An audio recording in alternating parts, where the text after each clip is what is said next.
There are people who look at life through their brain, their head, and there are others who look at life through their heart.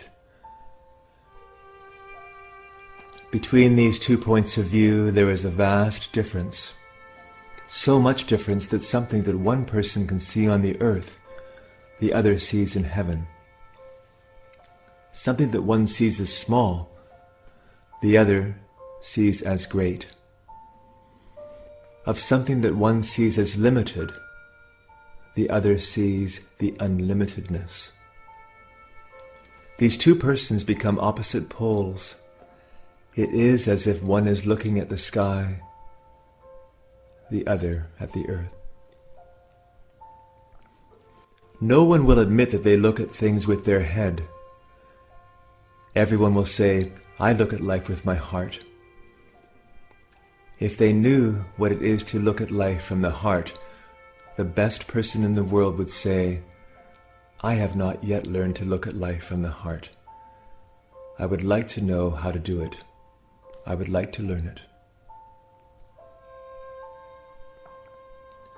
One might say that emotional and devotional people are flying in the clouds, while others with their reason and logic are standing on the earth.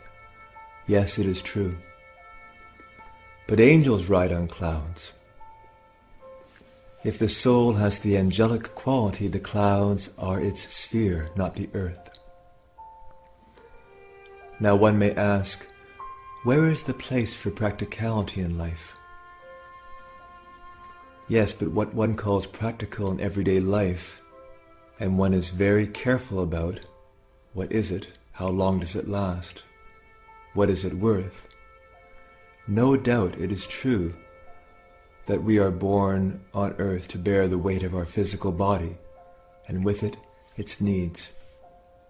A roof over our head and a piece of bread to sustain us. If that is all there is to think about, we make a great mistake if we devote all our life to what we call practicality, practical life, and never think of the heavenly treasure that is hidden in the heart of the human being. The heart can be likened to water. Either it is frozen and then it is snow, or it is water and then it is liquid. When it is frozen, it is turned into a crystal. When it is liquid, it is in running order, and it is natural for water to be running. Then there are 2 principal kinds of water: salt water and sweet water. The sea, which is quite contented in itself, indifferent to everything else, has salt water because it is independent of anything else. It gives health, happiness, and pleasure to those who walk along it because it represents perfection. It asks nothing from anyone. It rises and falls within itself. It is independent. It is immense. In that way it shows perfection. But with that independent perfection, its water is not sweet. And the ascetic, who has closed their heart with the perfection of God and with the realization of truth, is like the sea, independent, indifferent to all things. Their presence heals people. Their contact gives them joy, gives them peace, and yet their personality is uninteresting. The water of the sea is salt water. When the sea is calm, it is a pleasure to travel on it. And when the sea is rough, there is no worse illness than seasickness. So is the powerful mind, the mind of a soul that has touched perfection. It is with tranquility, calmness, and peace that this mind gives everyone a way into it, as the sea lays itself with open heart before those who journey on it. Ships and boats pass through it. Those who journey enjoy their traveling.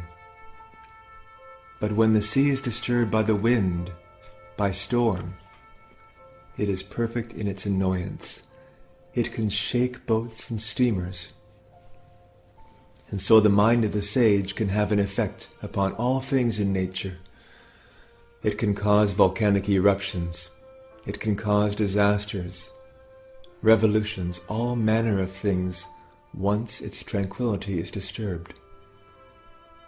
Knowing this nature of the sage's heart, and knowing the great powers that a being who has touched divine perfection possesses, people in the East regard closely the pleasure and displeasure of the sage. They think to annoy a sage is like annoying the whole of nature. To disturb his or her tranquility means to shake the whole universe. A storm in the sea is a very small thing, whereas the heart that has touched perfection, if once upset, can upset the whole universe.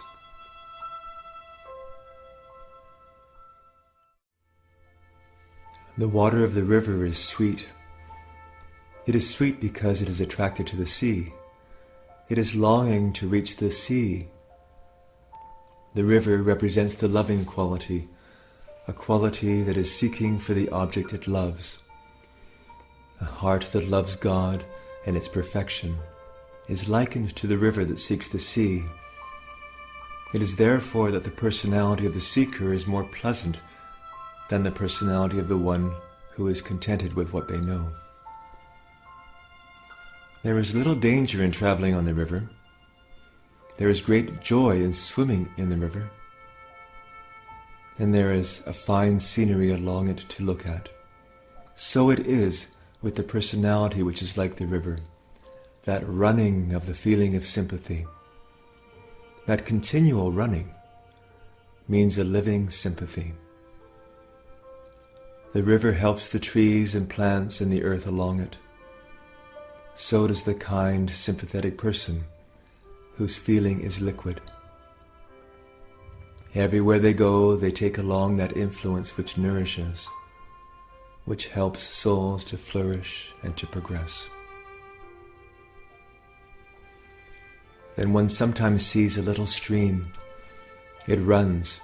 It is not a river. It is a small little stream running, and it is even more beautiful to look at, for it expresses modesty. It expresses fineness of character. It expresses purity. For always the water of a little stream is pure. It expresses the nature of an innocent heart, the heart that cannot be prevented from being sympathetic, from being loving, by any experience of the world which makes water turn bitter. The bitter experience has not touched it, and it is pure and clear. It inspires poets. It uplifts a composer. It quenches the thirst of the thirsty one. It is an ideal spot for a painter to paint. With its modesty, it has purity, and with its purity it has life. There is also the water of a little pool. It is sometimes muddy, sometimes dirty. Why? Because of its narrowness, because it is small. In the same way, the narrowness of the heart has always mud in it, because it is narrow and because it is not deep enough. All the elements of the earth enter it and take away its purity. Then there is the water of a large pool, where water lilies grow, where little fishes swim, where the sun is reflected and the moonlight produces a beautiful vision, where one would like to sit and look at it because it expresses to everyone that sees it the liquid nature of the heart that is not frozen, the heart that is like water. It is still, it is calm. It can make one's heart tranquil to sit by its side. One can see one's reflection in it, for it is calm. It is tranquil.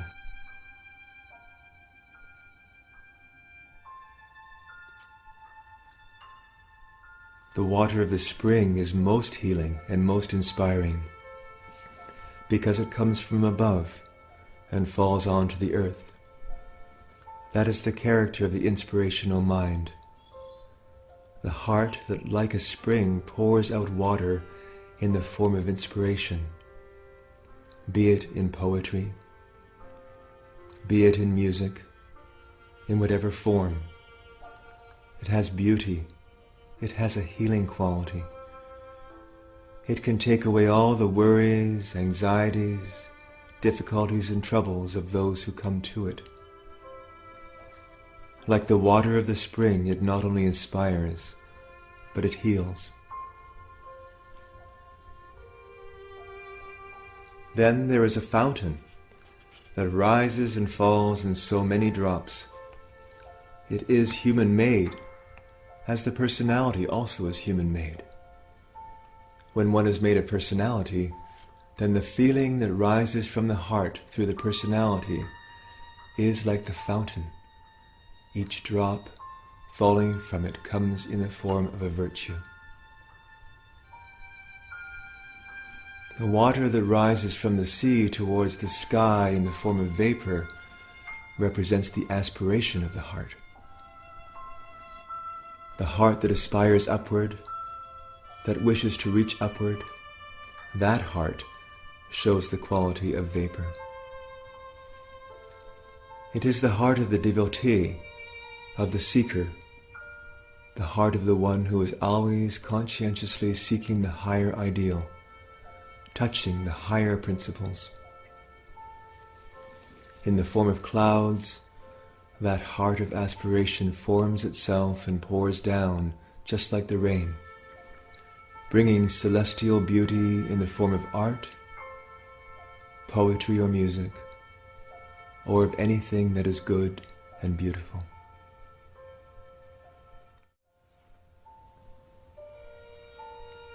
There are hearts that have been impregnated with fire for a long, long time. There comes a sulfuric water from them, purifying and healing. The heart has gone through fire. It has gone through suffering, and therefore it can heal those who suffer. There are hearts with many different qualities. Like water may contain different chemical substances. Those who have suffered, those who have gone through the test of patience, those who have contemplated. These hearts all represent one or the other kind of the water that heals, and so do the personalities. Persons who have had deep experiences of any kind, of suffering, of agony, of love, of hate,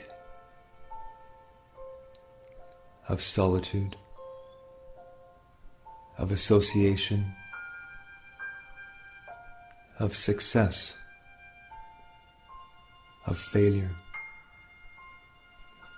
All have a particular quality, a quality which has a particular use for others.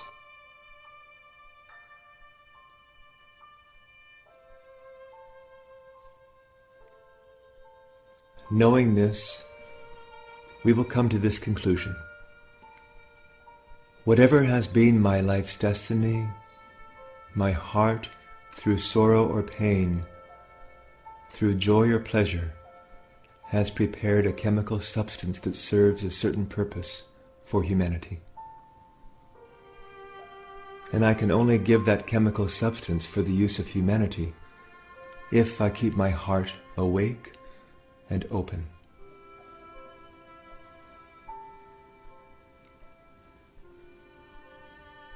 Once the heart is closed, once it is frozen, once it is turned from a warm heart into a stone, the person is no longer living. It does not matter what they have gone through, for even the worst poison can be of some use.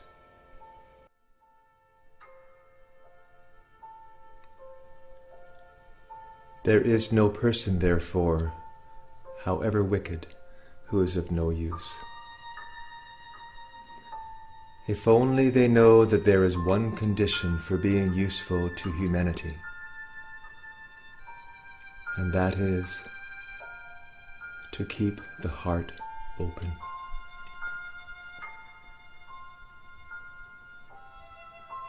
To keep the heart open.